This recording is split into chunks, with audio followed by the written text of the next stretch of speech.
अगर आप यूपीएससी की तैयारी कर रहे हैं तो न्यूज़पेपर पढ़ने के दौरान जो भी जगह आपके सामने आती है उस जगह के बारे में, उस जगह की विशेषताओं के बारे में, उससे जुड़ी हुई समसामयिक घटनाओं के बारे में आपके लिए जानना विशेष रूप से महत्वपूर्ण है। क्योंकि उस जगह के बारे में, उसकी विशेषताओं के बारे में, उससे जुड़ी हुई हाल फिलहाल की घटनाओं के बारे में यूपीएससी में आपसे प्रश्न पूछा जा सकता है। इसी आवश्यकता को ध्यान में रखते हुए news on map India program को डिजाइन किया गया है। तो चलिए आज के प्रोग्राम की शुरुआत करते हैं news on map India programme की।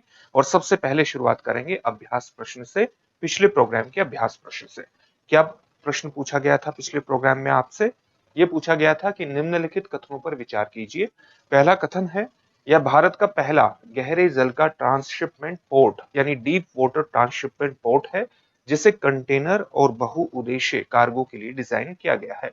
दूसरा कथन था, बंदरगाह का विकास सार्वजनिक निजी भागीदारी यानी पब्लिक प्राइवेट पार्टनरशिप के तहत डिजाइन, निर्माण, वित्त, संचालन और हस्तांतरण यानी डीबीएफओटी के आधार पर किया गया है।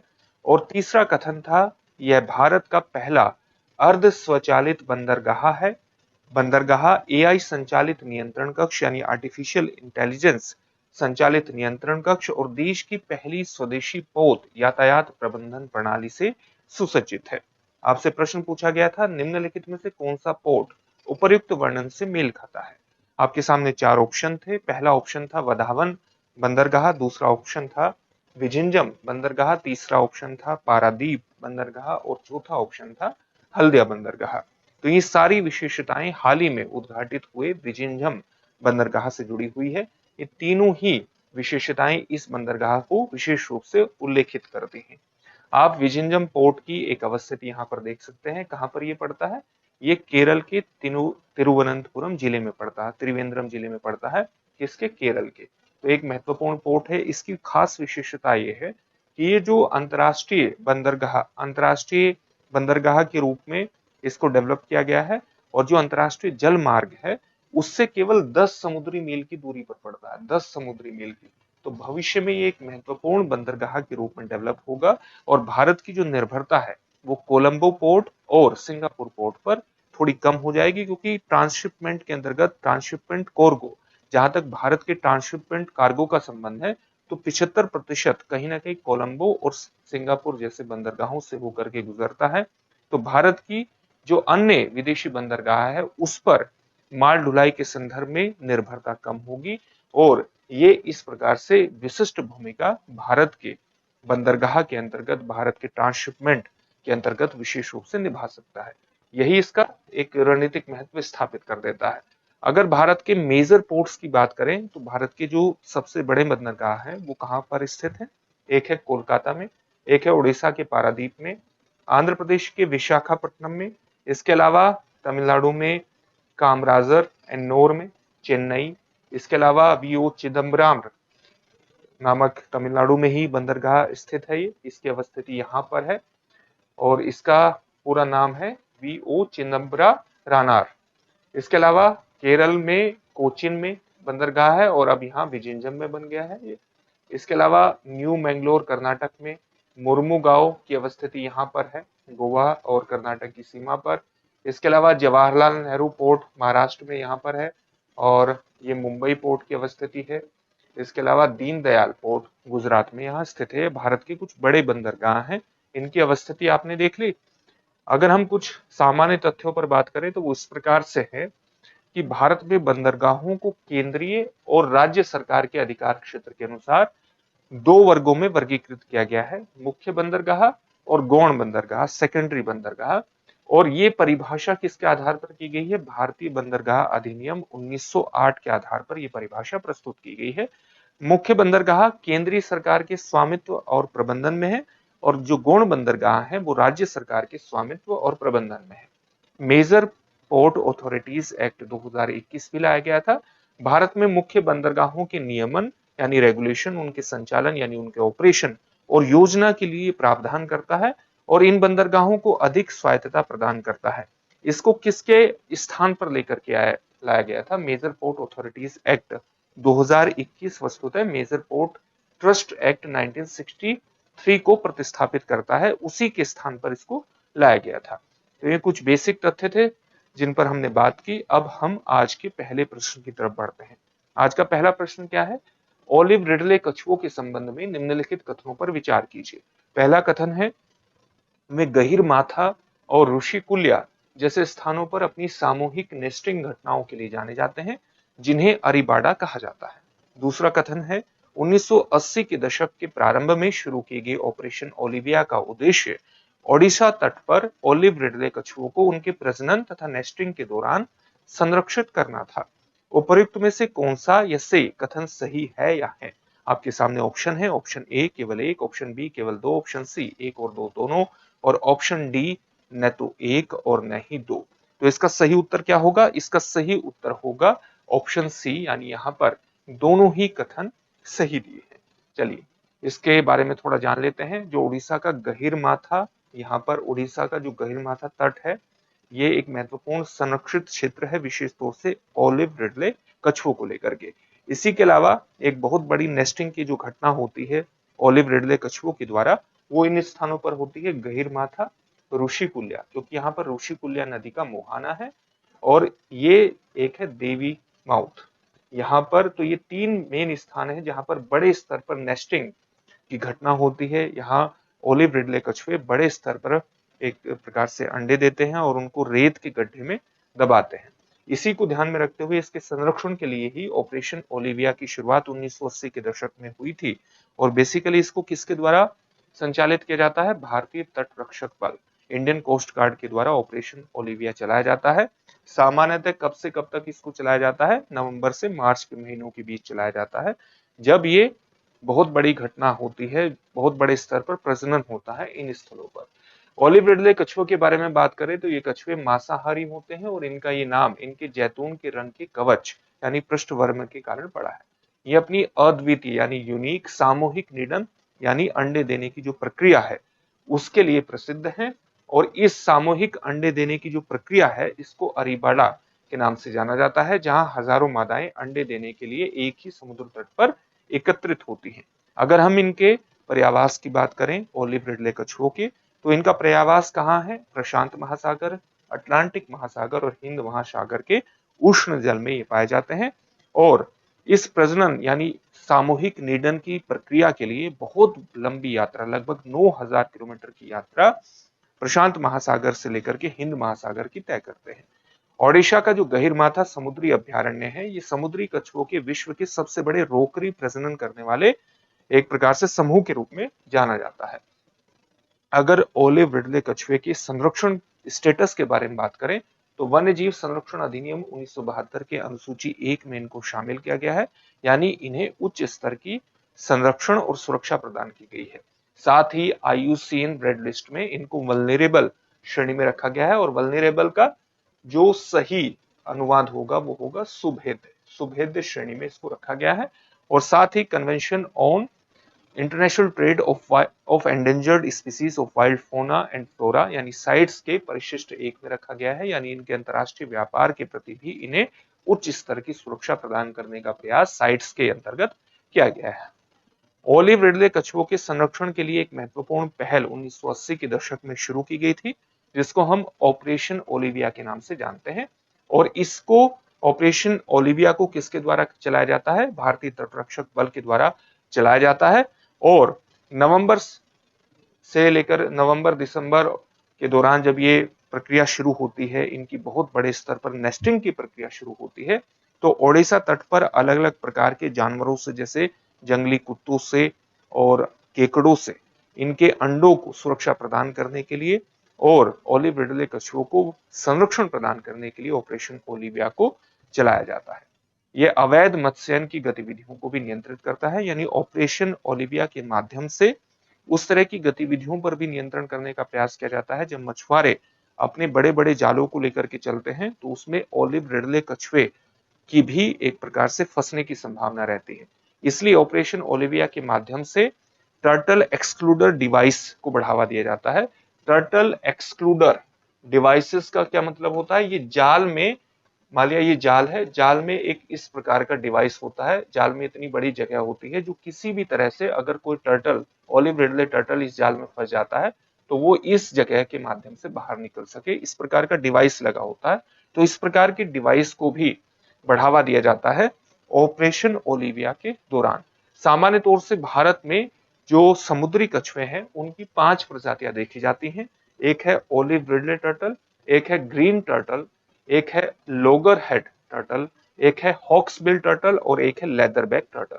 सामान्यतः ये 5 प्रजातियां भारतीय पानी में समुद्र में देखी जाती है। अगले प्रश्न की तरफ बढ़ते हैं। अगला प्रश्न है निम्नलिखित कथनों पर विचार कीजिए।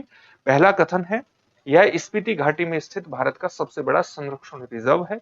दूसरा कथन है यह लद्दाख किब्बर वन्यजीव अभ्यारण्य, मलंगनाला, कब्जीमा नाला और चंद्रताल वन्यजीव अभ्यारण्य से घिरा हुआ है। तीसरा कथन है यहाँ हिम तेंदुओं का उच्च घनत्व है, यानी बड़ी संख्या में वो पाए जाते हैं और अन्य प्रमुख जीवों में तिब्बती भेड़िया, नीली भेड़ और तिब्बती अर्गाली शामिल है। आपसे पूछा गया है कि निम्नलिखित में से कौन सा स्थान उपर्युक्त विवरण से सबसे अधिक मेल खाता है।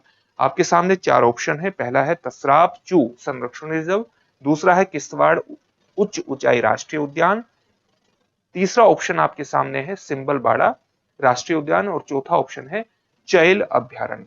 ये सारे तथ्य तसराप चू संरक्षण रिजर्व के बारे में कही गई है। आप जानते हैं कि हाल ही में इसको एक महत्वपूर्ण प्रोटेक्टेड एरिया के रूप में घोषित किया गया है और इसका एरिया बहुत ज्यादा है। इसका एरिया है लगभग 1585 स्क्वायर किलोमीटर का और इसके कारण ये भारत का सबसे बड़ा संरक्षण रिजर्व बन गया है और इसी के कारण ये बेहद ज्यादा महत्वपूर्ण हो जाता है।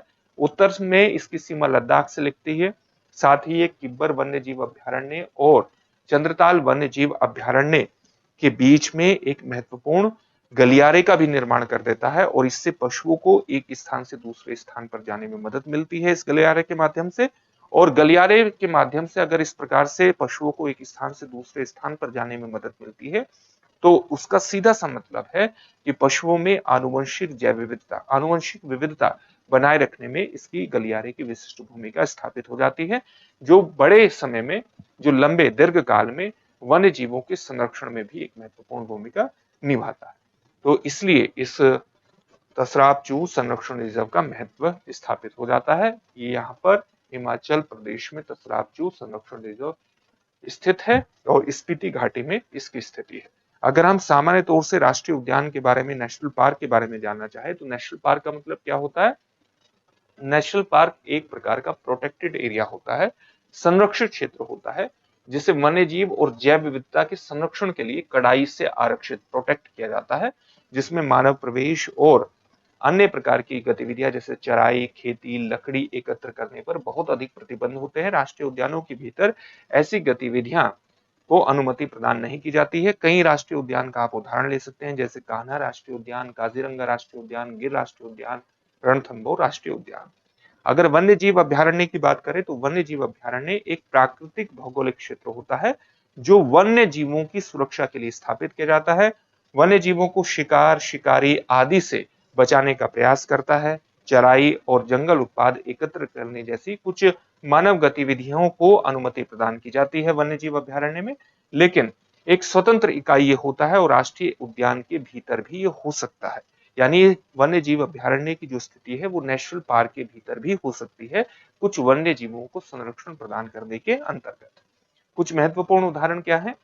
पेरियार वन्य जीव अभ्यारण्य, भगवान महावीर वन्य जीव अभ्यारण्य, इंडियन वाइल्ड लाइफ अभ्यारण्य और वेमर वन्य जीव अभ्यारण्य कुछ महत्वपूर्ण उदाहरण है वन्य जीव अभ्यारण्यों के। संरक्षित आरक्षित क्षेत्र क्या होते हैं, जो कंजर्व प्रोटेक्टेड एरिया होते हैं। इनका मतलब ऐसे संरक्षित क्षेत्रों के रूप में काम करते हैं जो राष्ट्रीय उद्यान, वन्य जीव अभ्यारण्य और आरक्षित एवं संरक्षित वनों के बीच बफर जोन या प्रवासन मार्ग के रूप में काम करते हैं। मान लिया ये कोई एक टाइगर रिजर्व है, टाइगर रिजर्व, तो टाइगर रिजर्व का एक तो बिल्कुल कोर एरिया होता है, कोर एरिया, और कोर एरिया के बाहर क्या जो एरिया होता है वो भी बहुत सेंसिटिव होता है, और फिर इसके बाहर का एरिया जहां पर कुछ गतिविधियों को अनुमति प्रदान की जाती है, इसको हम क्या कहते हैं, इसको हम बफर जोन के रूप में परिभाषित करते हैं। तो बफर जोन को भी प्रोटेक्ट करना बेहद ज्यादा जरूरी होता है, क्योंकि अगर बफर जोन में गतिविधियां बहुत ज्यादा विस्तारित होंगी तो इसका प्रभाव यहाँ पर भी पड़ सकता है, और इसलिए हमारे यहाँ संरक्षण आरक्षित क्षेत्र भी बेहद बहुत बड़ी संख्या में घोषित किए गए हैं। इसके कुछ उदाहरण है जैसे जयमंगली ब्लैक बक संरक्षण आरक्षित क्षेत्र, सुंधा माता संरक्षित आरक्षित क्षेत्र, चारी धनड वेटलैंड संरक्षण आरक्षित क्षेत्र, नैना देवी हिमालय पक्षी संरक्षण आरक्षित क्षेत्र। एक क्षेत्र होता है सामुदायिक आरक्षित क्षेत्र, कम्युनिटी प्रोटेक्टेड एरिया। सामुदायिक आरक्षित क्षेत्र राज्य सरकार द्वारा किसी निजी या सामुदायिक भूमि को घोषित किया जाता है। ये क्षेत्र राष्ट्रीय उद्यान, अभ्यारण्य और संरक्षण आरक्षित क्षेत्र के अंतर्गत नहीं आता है। इसमें व्यक्ति या समुदाय स्वयं वन्य जीव और उनके आवास के संरक्षण के लिए स्वेच्छा से कार्य करते हैं। इसके भी कुछ उदाहरण हैं। इसके उदाहरणों में आता है अबू बेहर सामुदायिक आरक्षित क्षेत्र, डाम्बुक अतोंक सामुदायिक आरक्षित क्षेत्र और ललवान सामुदायिक आरक्षित क्षेत्र। तो ये कुछ महत्वपूर्ण अंतर है जो आपने समझ लिए। अब आगे बढ़ते हैं, अगला प्रश्न देखते हैं। निम्नलिखित कथनों पर विचार कीजिए। पहला कथन है, यह नदी कर्नाटक के भीमगढ़ वन्य जीव अभ्यारण्य से निकलती है और महाराष्ट्र एवं गोवा से होकर अरब सागर में मिल जाती है। दूसरा कथन है, यह जुआरी नदी से कंबरजुआ नहर के माध्यम से जुड़ी हुई है। और तीसरा कथन है, इसे चेराऊ द्वीप पर दूध सागर जलप्रपात और सलीम अली पक्षी अभ्यारण्य के लिए जाना जाता है। निम्नलिखित में से कौन सी नदी उपर्युक्त विवरण से सबसे बेहतर ढंग से संबंधित है? आपके सामने चार ऑप्शन है। ऑप्शन ए है महादेई नदी, ऑप्शन बी है मालप्रभा नदी, ऑप्शन सी है कृष्णा नदी और ऑप्शन डी है कावेरी नदी। इसका सही उत्तर क्या होगा? इसका सही उत्तर होगा ऑप्शन ए महादेई नदी। तो यहाँ पर जितनी भी विशेषताएं कही गई हैं वो सारी विशेषताएं महानदी नदी के बारे में कही गई हैं। इन विशेषताओं को विशेष रूप से याद कर लीजिएगा। इसकी एक अवस्थिति हम देख लेते हैं। आप देख सकते हैं कि ये यहाँ पर कर्नाटक से प्रवेश करती है महादेई नदी, इस प्रकार से गोवा में प्रवेश करती है। तो इसकी एक सामान्य अवस्थिति आपने देख ली है। इसका जो अगर जल ग्रहण क्षेत्र की बात करें तो इसका लगभग 78% जल ग्रहण क्षेत्र महादेई नदी का गोवा में ही पड़ता है। तो आप इसे गोवा की एक महत्वपूर्ण नदी कह सकते हैं और इसका जो उद्गम है वो कर्नाटक से होता है। अगला प्रश्न है, अन्नामलाई टाइगर रिजर्व के संबंध में निम्नलिखित कथनों पर विचार कीजिए। पहला कथन क्या है? पहला कथन है, यह तमिलनाडु के पश्चिमी घाट क्षेत्र में स्थित है। और दूसरा कथन है, यहाँ कदार और मुदुवार सहित कई स्थानीय समुदाय निवास करते हैं। उपर्युक्त में से कौन से कथन सही हैं? कौन सा या कौन से कथन सही है या है, ये होना चाहिए।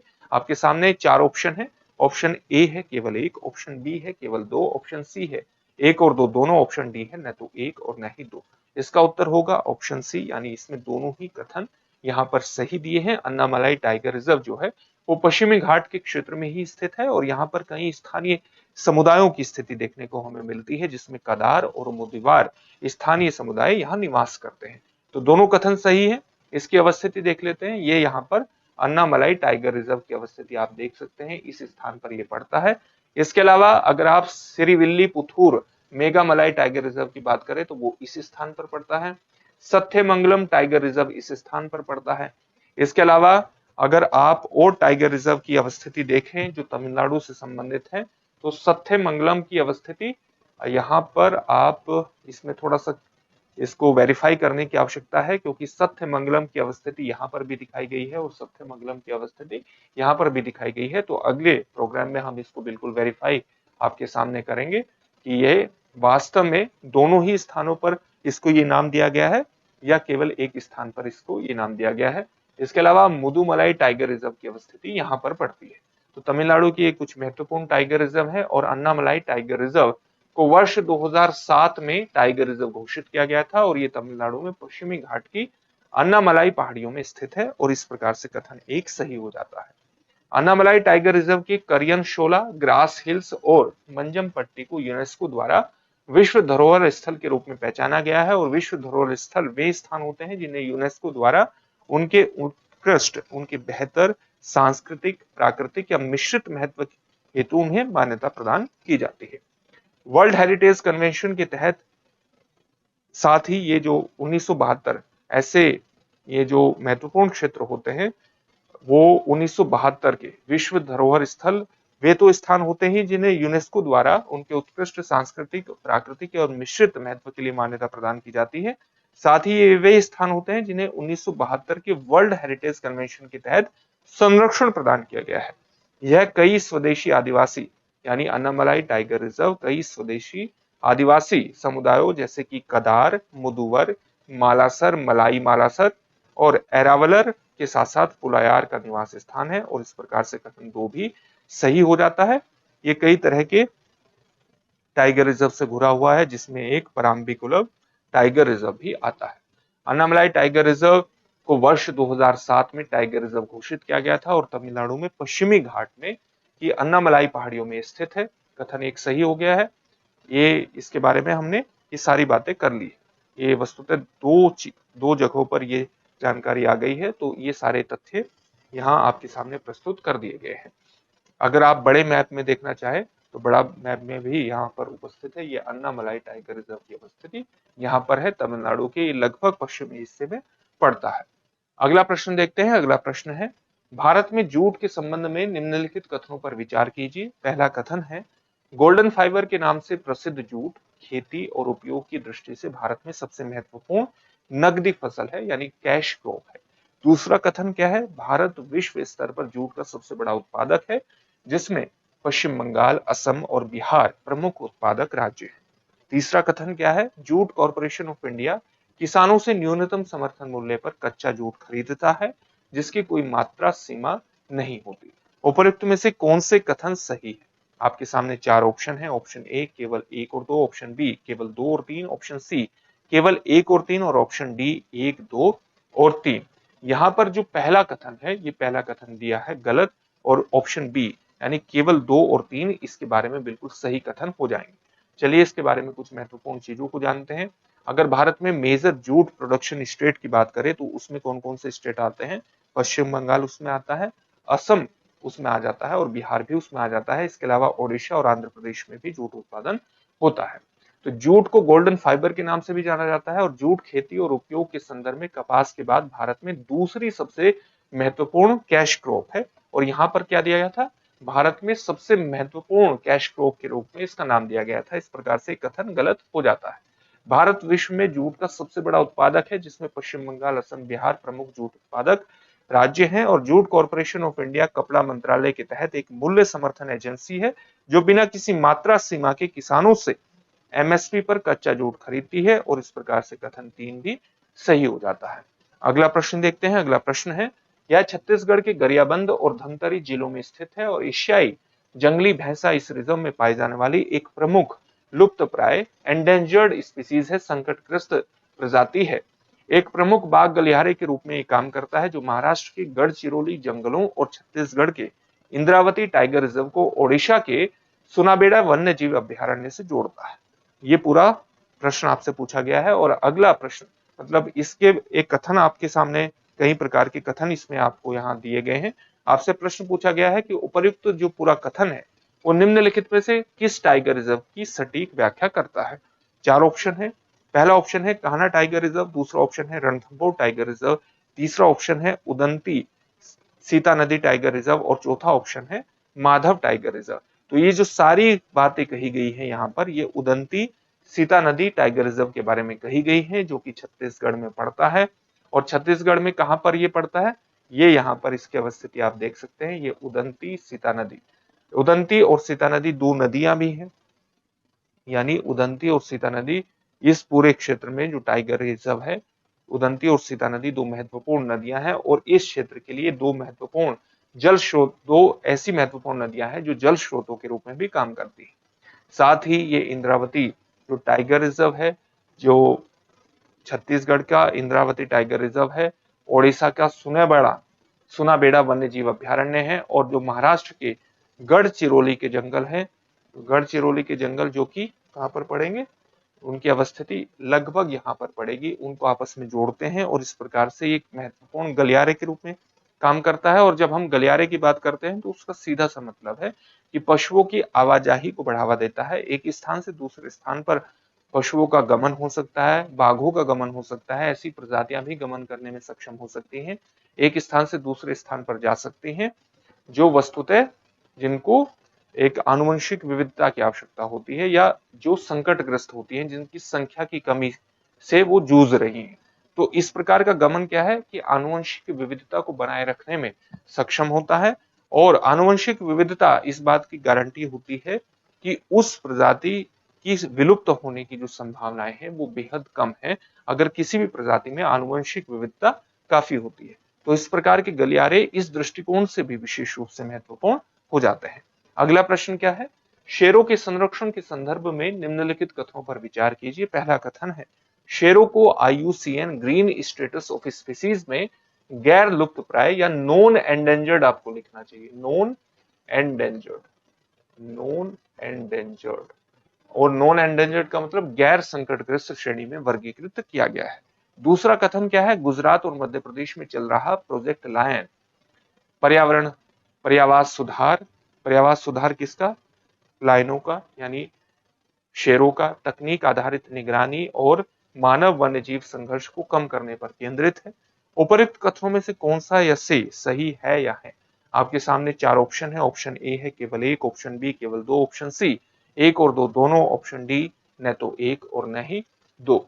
यहाँ पर जो पहला कथन हुआ है, ये पहला कथन गलत दिया है, क्योंकि उसका कारण यह है कि IUCN का अगर आप रेड लिस्ट देखें तो IUCN की जो रेड लिस्ट है उसमें वर्ष 2025 में एशियाई शेरों को किस श्रेणी में कर दिया गया है? विशेष तौर से एशियाई शेरों को, यहाँ पर एशियाई शेर की ही बात हो रही है, एशियाई शेरों को पहले वर्ष 2008 में उनको एंडेंजर्ड श्रेणी में रखा गया था और वर्ष 2025 में उनको वल्नरेबल श्रेणी में रख दिया गया है, यानी सुभेद्य श्रेणी में उनको रख दिया गया है। तो इस तथ्य को भी आप याद रखिएगा। और ये एशियाई शेरों की हम बात कर रहे हैं, क्योंकि प्रोजेक्ट लायन की जो शुरुआत हुई है वो वर्ष 2020 में हुई है और एशियाई शेरों के संरक्षण को ध्यान में रख के ही इसकी शुरुआत हुई थी। उपरोक्त में से कौन सा या से सही है या है कथन आपसे पूछा गया है, तो केवल दूसरा कथन यहाँ पर सही हो जाता है, यानी ऑप्शन बी सही होगा। साथ ही ग्रीन स्टेटस ऑफ स्पीसीज में भी इसको नॉन एंडेंजर्ड श्रेणी में वर्गीकृत नहीं किया गया है, इस बात को भी ध्यान में रखिएगा, इस वजह से भी ये गलत सिद्ध हो जाता है। एशियाई शेरों का मुख्य जो निवास स्थान है वो इस स्थान में मुख्य निवास स्थान, और अब ये पूरे इस क्षेत्र में फैल गए हैं। गुजरात के लगभग 11 डिस्ट्रिक्ट यहाँ पर इस क्षेत्र में पड़ते हैं, जिनमें एशियाई शेरों की जो उपस्थिति है वो फैल चुकी है। और लेटेस्ट एक रिपोर्ट आई है, जो हमारे पास लेटेस्ट रिपोर्ट आई है एशियाई शेरों की संख्या के बारे में, उसमें बताया गया है कि एशियाई शेरों की संख्या बढ़कर के 891 हो गई है। तो इस तथ्य को भी आप याद कर सकते हैं। एशियाई शेर के बारे में सामान्य जानकारी हासिल करें तो वर्तमान में गिर राष्ट्रीय उद्यान और वन्य जीव अभ्यारण्य एशियाई शेरों का एकमात्र निवास स्थान माना जाता है। IUCN की रेड लिस्ट में ये किस, यहाँ पर संकट एंडेंजर्ड लिखा गया है, लेकिन ये पहले का, अब ये सुभेद्य श्रेणी में हो गया है, इसको सुभेद्य कर लीजिएगा। साइट्स के परिशिष्ट वन में है और वन्य जीव संरक्षण अधिनियम 1972 के अनुसूची 1 में रखा गया है। किस प्रकार के खतरे इनके सामने हैं? मानव वन्य जीव संघर्ष के कारण खतरा है, अवैध शिकार के कारण खतरा है, आनुवंशिक अंतः प्रजनन यानी जेनेटिक इनब्रीडिंग के कारण खतरा है, क्योंकि अगर कोई बहुत बड़ा क्षेत्र नहीं होगा, एक स्थान से दूसरे स्थान पर गमन नहीं होगा, तो आनुवंशिक विविधता कम होगी, जो अपने आप में एक खतरा है किसी भी प्रजाति के लिए। इसके अलावा प्लेग और कैनाइन डिस्टेंपर जैसे रोग भी इनके सामने कुछ खतरे हैं। संरक्षण हेतु प्रयास किए गए हैं। एशियाई शेर संरक्षण परियोजना के माध्यम से, प्रोजेक्ट लायन के माध्यम से विश्व शेर दिवस मनाया जाता है 10 अगस्त को, ताकि इनके बारे में जागरूकता बढ़ाई जा सके। एशियाई शेर अफ्रीकी शेर से थोड़े छोटे होते हैं और सबसे अनूठी शारीरिक विशेषता जो कि एशियाई शेर में अक्सर देखी जाती है वो ये है कि इनके पेट के साथ त्वचा की एक अनुदैर्ध्य परत, जो कि अफ्रीकी शेर में शायद ही पाई जाती है, वो इनके एक इस प्रकार की परत पाई जाती है, देखी जाती है। एशियाटिक लायन के बारे में या इंडियन लायन के बारे में बात करें तो साइंटिफिक नेम क्या है? पैंथेरा लियोपर्सिका नाम है। सामान्यतः एक मेल का जो वजन होता है वो 150 किलोग्राम से 250 किलोग्राम का होता है और फीमेल का वजन 120 किलोग्राम से 180 किलोग्राम के बीच होता है। लेंथ देखें तो मेल में लेंथ 1.7 से 2.5 मीटर की होती है और फीमेल की जो लेंथ होती है वो 1.4 से 1.75 मीटर के आसपास देखी जाती है। बर्थ का जो इंटरवल होता है, जो बर्थ का समय होता है वो 18 से 26 मंथ का होता है बर्थ इंटरवल, और टिपिकल डाइट में कार्निवोरस है, मांसाहारी होते हैं, और लाइफ स्पैन 16 से 18 ईयर्स, 16 से 18 वर्ष इनका होता है। ये अफ्रीकन लायन है और ये एशियाटिक लायन है, जो कि अफ्रीकन लायन से थोड़ा सा छोटा होता है। अब आज का अभ्यास प्रश्न देखते हैं। अभ्यास प्रश्न है, हिमालयन याक के संदर्भ में निम्नलिखित कथनों पर विचार कीजिए। पहला कथन है हिमालयन याक मुख्य रूप से लद्दाख, सिक्किम, अरुणाचल प्रदेश और हिमाचल प्रदेश जैसे ऊंचाई वाले क्षेत्रों में पाए जाते हैं। दूसरा कथन है हिमालयन याक को IUCN की रेड लिस्ट में संकटग्रस्त के रूप में सूचीबद्ध किया गया है और वन्य जीव संरक्षण अधिनियम 1972 की अनुसूची 1 के तहत संरक्षित किया गया है।